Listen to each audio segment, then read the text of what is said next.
मेरे इस channel audio books and story by Pradyuman Kumar पे।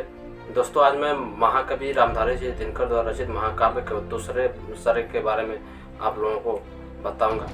दोस्तों, इस सर्ग में महाकवि रामधारी सिंह दिनकर ने कर्ण के उस घटना के बारे में लिखा है कि जब वे सभा से उनको ललकार के आते हैं, अर्जुन को ललकार के आते हैं, उनको वहाँ पे लड़ने नहीं दिया जाता है।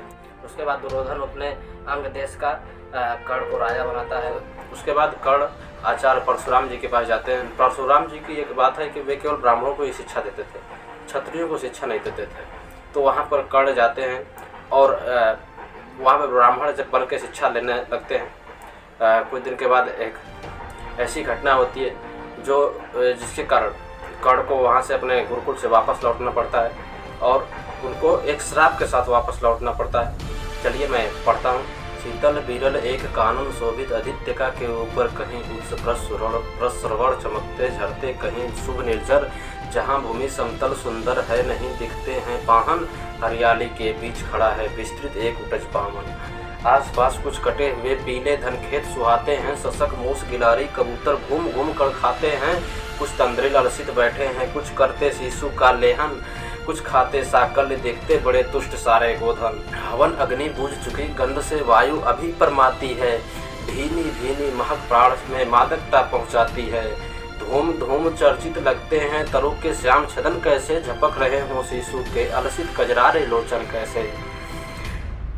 बैठे हुए सुखद आतप में मृग रोमंथन करते हैं, वन के जीव विवर से बाहर हो विश्रब्द विचरते हैं। सुख रहे चीवर रसाल की नन्ही झुकी टहनियों पर, नीचे बिखरे हुए पड़े हैं इंगुत से चिकने पाथर। अजीन दर्फ पालास कमंडल, एक ओर तपके साधर, एक ओर है टंगे धनुष तूड़ीर तीर बरछे भीषण, चमक रहा त्रिकूटी द्वार पर एक परशु आभाशाली, लौह दंड पर जड़ित पड़ा हो मानो अर्ध अंशुमाली।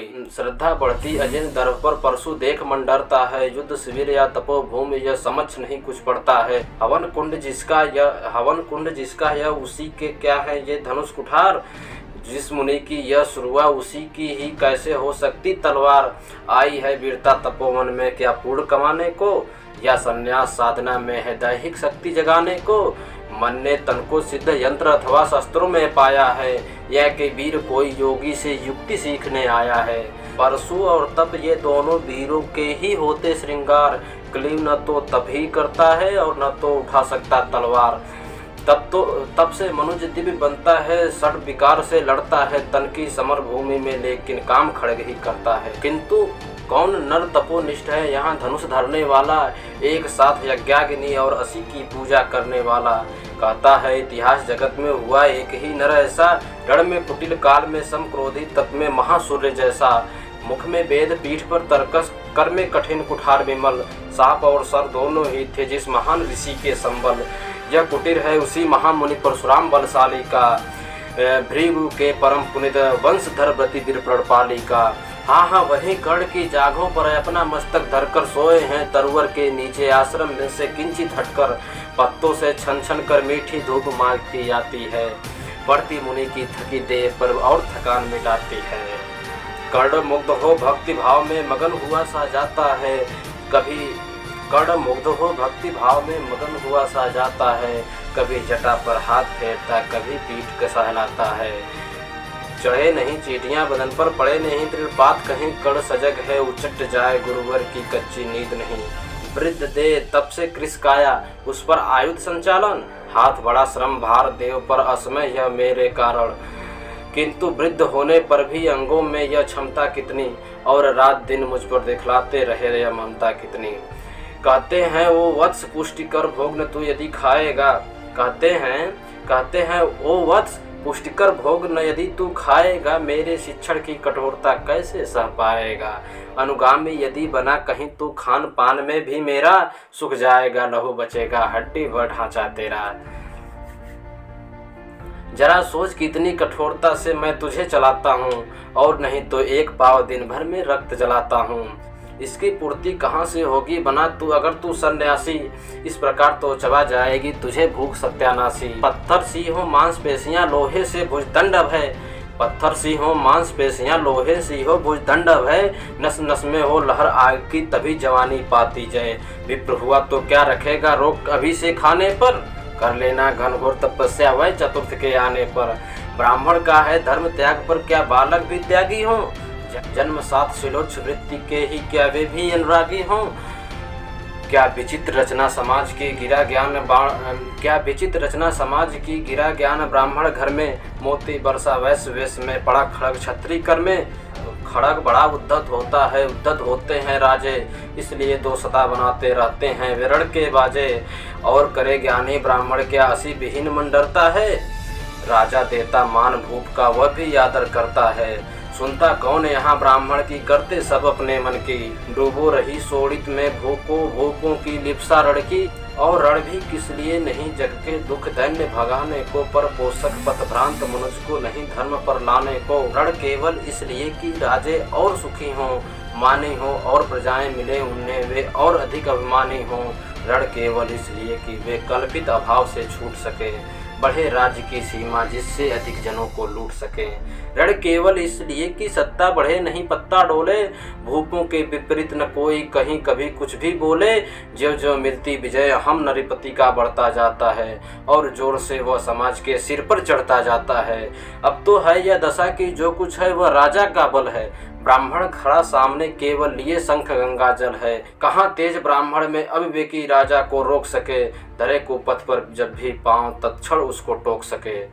और कहे भी तो ब्राह्मण की बात कौन सुन पाता है, यहाँ रोज राजा ब्राह्मण को अपमानित करवाता है। चलती नहीं यहाँ पंडितों की चलती नहीं तपस्वी की, जय पुकारती प्रजा रात दिन राजा जय यशस्वी की। सिर था जो सारे समाज का वही अनादर पाता है, जो भी खिलता फूल भुजा के ऊपर चढ़ता जाता है। चारों ओर लोभ की ज्वाला चारों ओर भोग की जय, पाप भार से दबी धसी जा रही धरा पल पल निश्चय। जब तक भोगी भोग प्रजाओं के नेता कहलाएंगे, ज्ञान त्याग तप नहीं श्रेष्ठता का जब तक पद पाएंगे। असन वसन से हीन दीनता में जीवन धरने वाले, सह कर भी अपमान मनुष्यता की चिंता करने वाले। कवि कोविद विज्ञान विशारद कलाकार पंडित ज्ञानी, कनक नहीं कल्पना ज्ञान उज्ज्वल चरित्र के अभिमानी। इन विभूतियों को जब तक संसार नहीं पहचानेगा, राजाओं से अधिक पूजित जब तक न इन्हें वह मानेगा, तब तक पड़ी आग में धरती इसी तरह कुलाएगी। चाहे जो भी करे दुखों से छूट नहीं वह पाएगी। थकी जीव समझाकर गारी लगी ठेस अभिलाषा को, भूप समझता नहीं और कुछ छोड़ खड़क की भाषा को। रोक टोक से नहीं सुनेगा नरीब समाज विचारी है, ग्रीवा हर निष्ठुर कुठार या मदांध अधिकारी है। इसलिए तो मैं कहता हूँ अरे ज्ञानियों खड़क धरो, हर न सका जिसको कोई भी भूखा हुआ तुम त्रास हो। नित्य कहा करते हैं गुरुवर खड्ग महाभयकारी है, इसे उठाने का जग में हर एक नहीं अधिकारी है। वही उठा सकता है इसको जो कठोर हो कोमल भी, जिसमें हो धीरता वीरता और तपस्या का बल भी। वीर वही है जो कि शत्रु पर जब भी खड्ग उठाता है, मानवता के महागुणों की सत्ता भूल न जाता है। सीमित जो रख सके खड्ग पास उसी के आने दो, विप्र जाति के सिवा किसी को मत तलवार उठाने दो। जब जब मैं सर चाप उठाकर कर्तव्य कुछ दिखलाता हूँ, सुन असुनकर आशीर्वाद देव का धन्य धन्य हो जाता हूँ। जियो जियो वह वत्स तीर तुमने कैसा यह मारा है, दहक उठा वन उधर उधर फूटी निर्झर की धारा है। मैं संकितता ब्रह्मा वीरता मेरे साथ मरेगी क्या, परशुराम की याद विप्र की जाति न जुगा धरेगी क्या। पाकर तुम्हें किंतु इस वन में मेरा हृदय हुआ शीतल, तुम अवश्य ढोओगे उसको मुझ में जो तेज अनल। जियो जियो ब्राह्मण कुमार तुम अक्षय कीर्ति कमाओगे, एक बार तुम भी धरती को निछत्री कर जाओगे। निश्चय तुम ब्राह्मण कुमार हो कवच और कुंडल धारी, पर तब कर सकते और पिता माता किसके इतना भारी। किंतु हाय ब्राह्मण कुमार सुन प्राण कांपने लगते हैं, मन उठता धिक्कार हृदय में भाव ग्लानि के जगते हैं। गुरु का प्रेम किसी को भी क्या ऐसे कभी खला होगा, और शिष्य ने कभी किसी गुरु को इस तरह छला होगा। पर मेरा क्या दोष है मैं और दूसरा क्या करता, पी सारा अपमान द्रोड़ में कैसे पैरों पड़ता। और पाँव पड़ने से भी क्या गुण ज्ञान सिखलाते वे, एकलव्य सा नहीं अंगूठा क्या मेरा कटवाते वे। हाय कर्ण तू क्यों जन्मा तो क्यों वीर हुआ, कवच और कुंडल भूषित भी तेरा अधम शरीर हुआ। दह जाए वह देश अतल में गुड़ की जहाँ नहीं पहचान, जाति गोत्र के बल से ही आदर पाते जहाँ सुजान। नहीं पूछता है कोई तुम व्रती वीर या दानी हो, सभी पूछते मात्र हैं तुम किस कुल के अभिमानी हो। मगर मनुष्य क्या करे, जन्म लेना तो उसके हाथ नहीं, चुनना जाति और कुल अपने बस की वह तो बात नहीं। मैं कहता हूँ अगर विधाता नर को मुट्ठी में भरकर कहीं छींट दे ब्रह्मलोक से नीचे भूमंडल पर, तो विविध जातियों में ही मनुष्य यहाँ आ सकता है। निश्चय नीचे क्या क्यारियाँ बनी हैं तो बीज कहाँ जा सकता है। कौन जन्म लेता किस कुल में, आकस्मिक ही है यह बात, छोटो कुल पर किंतु यहाँ होते तब भी कितने आघात। हाय जाति छोटी है तो फिर सबसे सभी हमारे गुण छोटे, जाति बड़ी तो बड़े बने हुए रहे लाख चाहे खोटे। गुरु को लिए कड़ चिंतन में था जब मग्न अचल बैठा, तभी एक बिस्किट कहीं से आसन के नीचे बैठा। वज्र दंष्ट वह लगा कड़ के उनको कुतर कुतर खाने, और बनाकर छिद्र मांस के में मंद मंद भीतर जाने। कड़ विकल हो उठा दुष्ट भौरे पर, हाथ धरे कैसे, बिना हिलाए अंग कीट को किसी तरह पकड़े कैसे। पर भीतर उस धसे कीट तक हाथ नहीं जा सकता था, बिना उठाए पांव शत्रु को कर नहीं पा सकता था। किंतु पांव के हिलते ही गुरुवर की नींद उचट जाती। सहम गई यह सोच कड़ की भक्तिपूर्ण बिह्वल छाती। सोचा उसने अतः कीट यह पिए रक्त पीने दूंगा, गुरु की कच्ची नींद तोड़ने का पर पाप नहीं लूंगा। बैठा रहा अचल आसन से कड़ बहुत मन को मारे, आह निकाले बिना शिला सी सहनशीलता को धारे। किंतु लहू की गर्म धार जो सहसा आन लगी तन में, परशुराम जग पड़े रक्त की को देख हुए विस्मित मन में। कड़ छपट कर उठा इंगितों में गुरु से आज्ञा लेकर, बाहर किया कीट को उसने छत से उंगली को देकर। परशुराम बोले शिव शिव तूने यह की मूर्खता बड़ी, सहता रहा चल जाने कब से ऐसी वेदना कड़ी। तनिक लजाकर कहा कर्ण ने नहीं अधिक पीड़ा मुझको, महाराज क्या कर सकता है यह छोटा सा कीड़ा मुझको। मैंने सोचा हिला डुला तो वृथा आप जग जाएंगे, क्षण भर को विश्राम मिला जो नाहक ही उसे गवाएंगे। निश्चल बैठा रहा सोच यह कीट स्वयं उड़ जाएगा, छोटा सा यह जीव मुझको कितनी पीड़ा पहुंचाएगा। पर यह तो भीतर धंसता ही गया, मुझे हैरान किया। लज्जित हूँ इसलिए कि सब कुछ स्वयं अपने आपने देख लिया। परशुराम गंभीर हो गए, सोच न जाने क्या मन में। फिर सहसा क्रोधाग्नि भयानक भभक उठी उनके तन में। दांत पीस आंखें तरेर कर बोले कौन छली है तू, ब्राह्मण है यह और किसी अभिजन की पुत्र बलि है तू। सहनशील को अपना कर ब्राह्मण कभी नहीं जीता है, किसी लक्ष्य के लिए नहीं अपमान हलाहल पीता है।